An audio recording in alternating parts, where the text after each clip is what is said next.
Bonjour à tous, c'est Augustin. On va voir aujourd'hui toutes mes prévisions 2026, que ce soit en termes de matériel sur route, sur gravel, les tendances de l'industrie, qu'est-ce qui va changer et enfin comment est-ce que la pratique du vélo vient évoluer en France. Allez, j'espère que vous allez bien, que vous avez passé des belles fêtes. Moi, je vous souhaite tout le meilleur pour 2026, surtout pas de blessures. On va essayer de rester quand même le plus prudent possible. Je pense que comme beaucoup de vous, je suis assez malade. Là, il fait un froid de canard. Et on va commencer directement avec la première innovation, à mon avis, qui va se démocratiser sur tous les superbikes. C'était quelque chose avant qu'on avait vraiment que sur les vélos de contre-la-montre. Et là, on le voit arriver sur les vélos de route de manière sûre et certaine. C'est que le tube de direction classique va disparaître sur les vélos qui sont portés sur l'aéro. Donc en gros, tous les super vélos qui vont sortir en 2026. Le tube de direction va sortir, va disparaître et on va arriver sur un profil qu'on appelle à charnière. Alors, il n'y a pas encore un seul terme unique qui a été isolé et que toute l'industrie du vélo sur laquelle s'est mis d'accord. Donc moi, j'appelle toujours ça à charnière parce qu'en fait, on a un roulement en haut, un roulement en bas. Je vous montre. Là, à gauche, ça, c'est ce qu'on appellerait un cadre de vélo classique. Donc, en noir, on a le cadre du vélo avec en rouge la fourche qui vient s'insérer et qui passe dans la douille de direction, qui passe dans le tube de direction. À gauche, on a du coup ces nouveaux systèmes à charnière, avec en noir toujours le cadre, et en rouge, du coup, on a la fourche en fait qui vient s'articuler au-dessus du cadre, autour du cadre, mais qui ne passe pas dans le cadre. Qu'est-ce que ça fait? Ça fait que vous voyez, on a ici une largeur, enfin une longueur totale, c'est plutôt le mot, on a une longueur totale sur une vue de côté qui est beaucoup plus importante. Par contre, quand on regarde de côté, c'est beaucoup plus fin. Regardez, donc là ici on a le Y1RS de chez Colnago. Et en fait, ça permet d'avoir un avant de vélo au niveau du tube de direction qui est extrêmement fin. Parce que les ingénieurs, et j'ai envie de dire, c'est pas trop tôt, perso ça fait des années que je le dis, mais ça fait certainement pas des années que j'ai ma chaîne YouTube Augustin Ride, ça fait des années que je le dis, on regarde nos vélos de côté. Quand on les regarde en photo, dans notre conscience collective, on regarde les vélos de côté, mais un vélo, ça avance pas de côté. Un vélo, ça avance de face. Et donc, plus la surface frontale est petite, plus un vélo va être rapide. Donc, vous allez voir qu'en 2026, on va se mettre à beaucoup parler, à mon avis, de cette petite unité-là. Donc, vous voyez, par exemple, un vélo qui n'aurait pas de tube de fourche qui passe au centre. Vous voyez, si on supprime le tube de fourche et qu'il n'y a plus rien qui passe dans le cadre, ça permet d'avoir un vélo beaucoup plus petit, enfin beaucoup plus fin. Et donc, un vélo qui va avoir une finesse, par exemple, enfin une largeur de tube de direction qui va être de 50 mm, par exemple, il sera plus aéro qu'un vélo qui va faire 100 mm de largeur frontale. Ça va être, on avait une modification importante. Et voilà, là je pense que je suis peut-être un petit peu, je sais pas si je m'avance un petit peu trop loin ou pas, est-ce que c'est polémique ou pas. Je pense qu'on commence à avoir des vrais gros retours diminutifs sur l'aérodynamique. Vous voyez, donc là à gauche on a le Y1RS de chez Colnago, à droite on a le Factor One. Et là on est sur des vélos avec des choix extrêmement audacieux. Regardez, si je vous remontre le train avant, l'avant du Factor One, vous voyez, c'est quand même extrêmement bizarre entre 10 000 guillemets, c'est très audacieux, c'est très tranché. Et pourtant, quand on regarde, c'est quelques watts, 1 watt, 2 watts, je n'ai plus les chiffres en tête, c'est pas beaucoup plus rapide qu'un Canyon Aeroad par exemple, qui pourtant est vraiment extrêmement standard en termes de style. Et vous voyez, il faut venir faire des choix très tranchés. Là, le fait d'avoir une tige de selle qui soit pas continue et on n'a que quelques centimètres d'ajustement pour le cycliste, ça, c'est très compliqué, hein, parce que là, le vélo, on ne peut plus le revendre, ainsi de suite. Là, on a une fourche ici qui est très particulière. Et donc, on se retrouve à avoir des vélos qui sont de plus en plus particuliers, de plus en plus spéciaux, pour avoir des améliorations aérodynamiques qui sont de plus en plus fines. On va avoir aussi, je pense, une vraie standardisation de l'intégration au niveau du cockpit. Et ça, c'est quelque chose que je décris. Parce qu'en fait, là, vous voyez, sur un cockpit intégré, on ne peut pas venir changer la longueur de la potence, on ne peut pas venir changer la largeur du cintre. Alors, il y a des marques, et je pense que ça va être un vrai élément différenciant en termes de vente. Là, par exemple, ça c'est Canyon à droite, qui propose du coup un cockpit qui soit modulable. Mais vous voyez, sur un vélo, par exemple, comme ça, bah là, je peux prendre le Factor One, le Colnago YRS, prendre le Cervelo S5, je peux en prendre 10 000. Tous ceux qui ont des cintres non standards, qui ont des tiges de selle à venir couper. Et là, vous voyez, toutes ces pièces, en fait, elles viennent standards, elles sortent d'usine à une certaine taille et le cycliste ne peut pas les adapter, ne peut pas les changer pour sa posture. Je pense que c'est vraiment dommage. Mais malheureusement, c'est quelque chose qui va se démocratiser de plus en plus. Et je vois, j'avais testé le Beria Bellador en début d'année, qui était un moyen de gamme, environ 3500 €. Et déjà, on avait des cockpits intégrés en carbone. Donc là, c'est très joli, mais on ne peut pas modifier sa position. Et je trouve qu'en termes d'industrie, c'est dommage comme direction. Enfin, on va avoir alors l'aéro, enfin, qui devient un petit peu plus systémique. Je vous disais, on regarde trop nos vélos de côté, on ne les regarde pas assez de face. On voit que on commence à vraiment avoir des tests où on vient commencer à comprendre un petit peu comment l'interaction cycliste-vélo, elle marche. Donc là, par exemple, ça c'est chez Tour Magazine quand ils font les tests en soufflerie pour voir l'aérodynamisme des vélos. Et j'ai pris comme exemple d'intégration, vous voyez, par exemple, là, on a chez Lotus. Enfin, ça, c'est Hope Lotus. Ça, c'était pour les Jeux Olympiques. C'était la team Grande-Bretagne qui avait ça.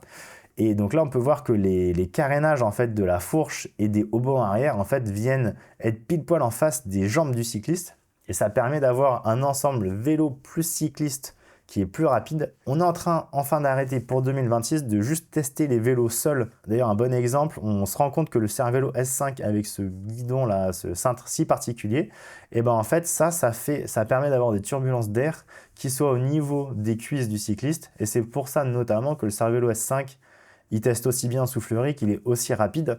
Et c'est pas juste là, vous voyez, la forme du cadre, mais c'est vraiment comment est-ce que ça s'articule vélo plus cycliste. Et c'est ça qui est super important et qui continuera de l'être en 2026. C'est peut-être la fin du coup de l'autorité, de l'hégémonie du tubeless, qui était vraiment annoncé comme l'enfant miracle, qui allait sauver tous les problèmes, tous les inconvénients des pneumatiques. Et donc en fait, aujourd'hui on a le TPU, donc on a les chambres à air qui reviennent grâce au TPU, c'est absolument génial. Moi-même d'ailleurs pour tous mes tests de roue et tout ça, j'ai plus eu le choix, je suis repassé en chambre à air il y a une dizaine de mois quasiment. En fait j'ai un peu arrêté le tubeless, sauf sur tout ce qui est VTT et gravel où à mon avis je recommande toujours. Et pourquoi est-ce que je dis ça? Pourquoi est-ce qu'à mon avis en 2026 le tubeless va un peu arrêter d'être aussi présent, aussi important, c'est parce qu'on se rend compte qu'en fait, la maintenance au quotidien, ça peut vraiment être compliqué sur le tubeless. Et on va avoir le préventif qui sèche, ou sinon on va avoir les valves qui se bloquent. Alors, à mon avis, c'est aussi un problème avec le fait que les valves Presta ne sont pas adaptées du tout pour le tubeless. Mais bref, on se rend compte qu'il y a des gens en fait qui sont un petit peu, qui ont beaucoup de problèmes avec le tubeless. Alors que quand ça marche, en théorie, c'est génial, mais on se rend compte que ça ne marche pas toujours. Alors ça aussi, je pense que si vous voulez en parler le dimanche matin, quand vous allez retrouver vos amis pour aller rouler en club, vous pourrez, ça c'est un bon sujet de discussion. Je prédis, il y a l'arrivée du 13 vitesses chez Shimano, je prédis ça pour le Critérium du Dauphiné, juste avant le Tour de France. Bon, ça s'appelle plus le Critérium du Dauphiné, vous commencez pas avec ça, je sais plus comment il s'appelle.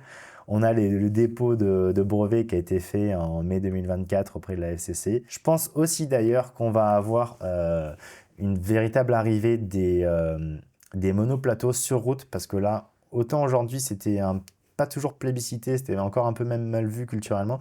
Je pense qu'avec le 13 vitesses, on va avoir encore plus de monoplateaux sur route, même pour aller faire de la grimpette. Donc ça va être intéressant. Enfin, sur les roues, on va avoir les rayons carbone.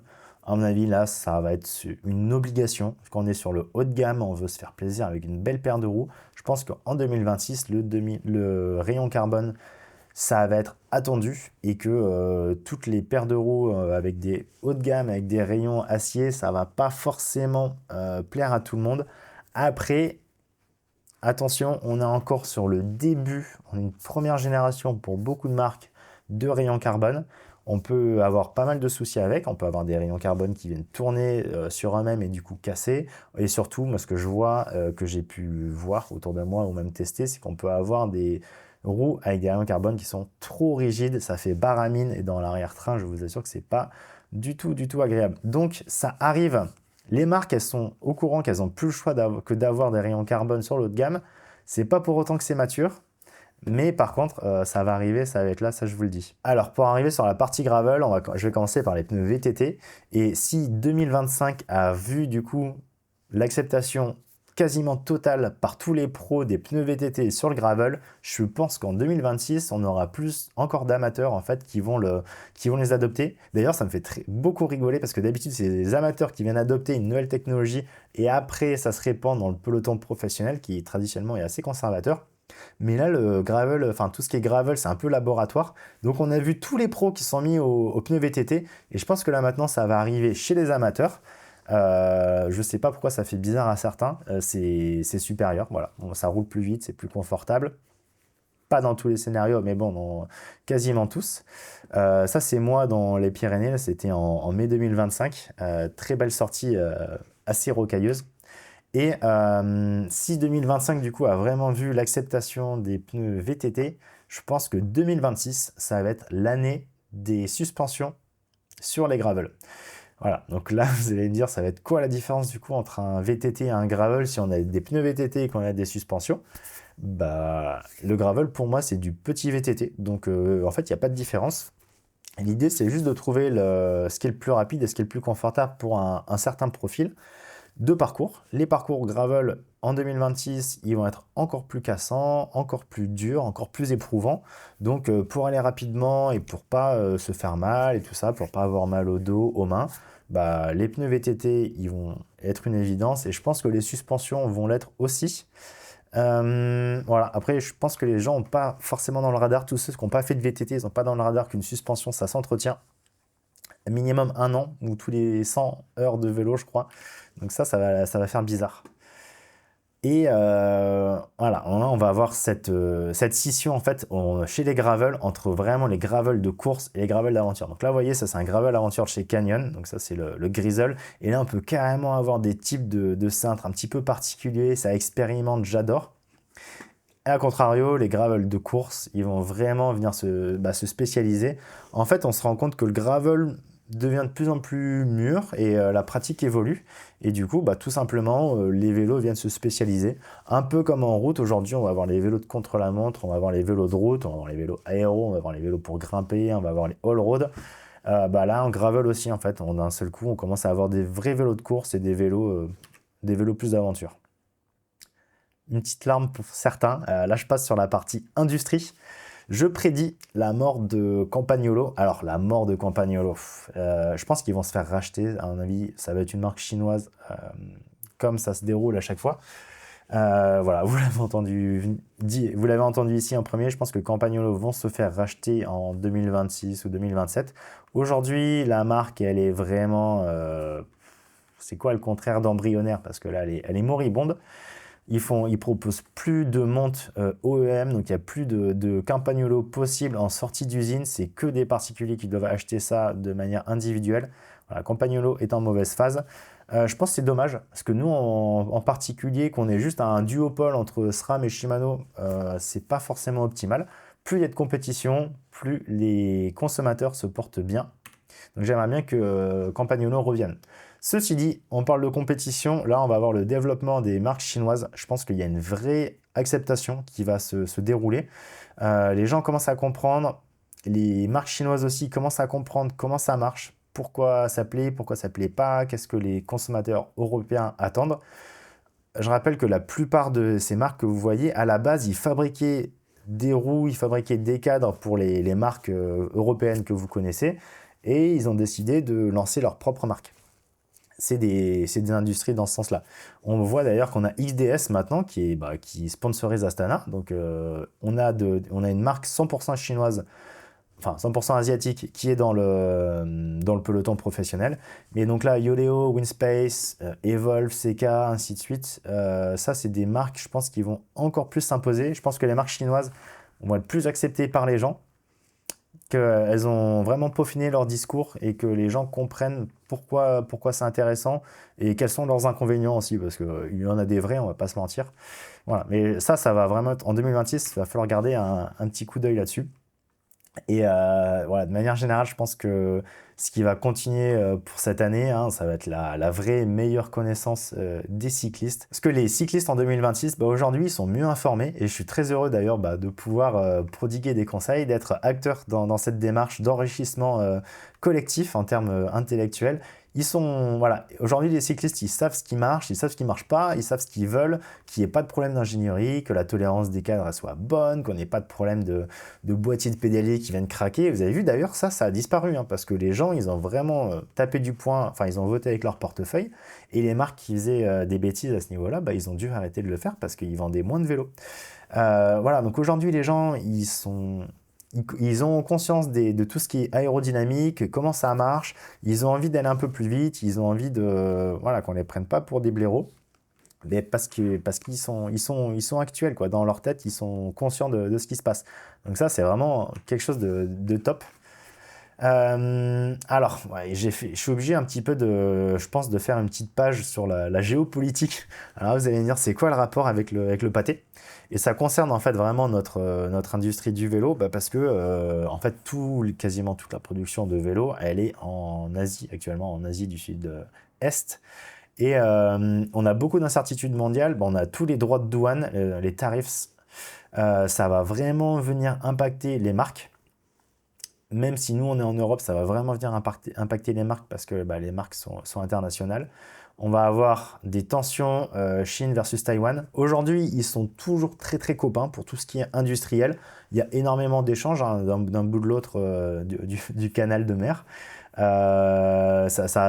Les compétences, les personnes, les pièces, elles échangent bien. Voilà, ça va peut-être évoluer en 2026. C'est pas ce que je souhaite. Mais du coup, il va y avoir des vraies ramifications en termes de production, en termes de manufacturing, en termes de supply chain.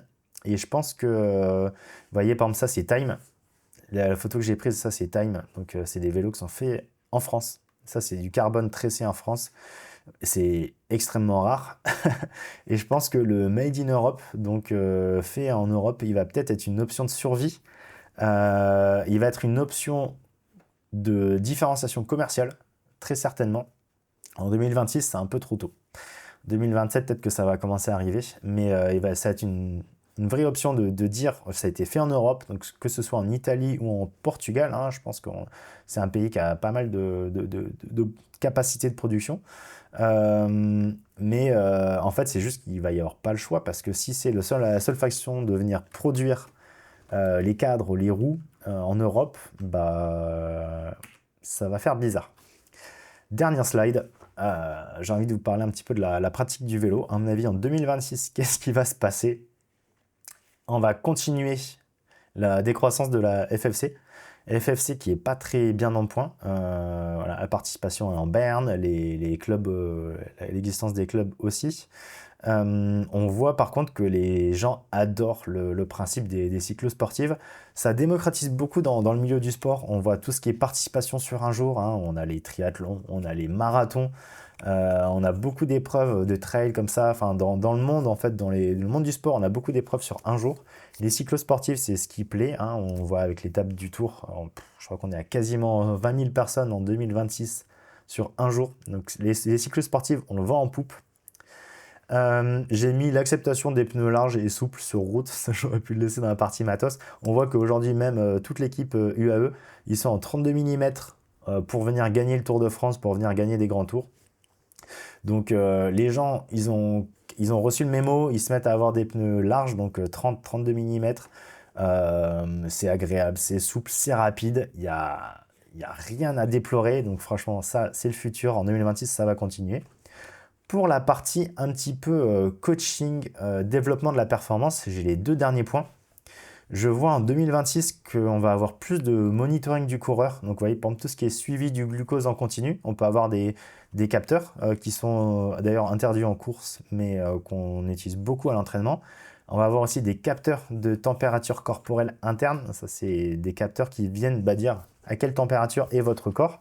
Ça, c'est toujours autorisé en course UCI. Donc les pros, ils s'en servent, on les voit. Généralement, ils viennent le fixer sur la strap du capteur cardiaque. Et enfin, dernier point, ça, à mon avis, je trouve que c'est très, très, très, très important. On commence à avoir un changement de vision entre la puissance qui est produite par le cycliste, donc ça c'est externe, c'est en sortie de processus, et on passe d'une vision juste sur la puissance à une vision sur la charge. Donc de manière interne, comment est-ce que le métabolisme du cyclisme fonctionne en termes physiologiques, qu'est-ce qu'on a comme charge. Et c'est pour ça, vous voyez, que ça vient appuyer, par exemple, là, le suivi du glucose, le suivi de la température corporelle. Avant, on avait juste le rythme cardiaque et on voit qu'on vient enrichir tout ça. Et d'ailleurs, la RPE, donc à quel point est-ce qu'un effort vous semble dur ou pas dur, ça devient vraiment très utilisé. C'est très simple comme outil. Moi, c'est quelque chose que je vous conseille d'implémenter. Et voilà, et je pense qu'on a un petit peu fait le tour de tout ce que je voyais pour 2026. Donc, vous voyez, très très large. J'espère que ça vous a plu. Pensez à bien vous abonner à la chaîne. On se retrouve à la prochaine. C'était Augustin. Ciao, ciao.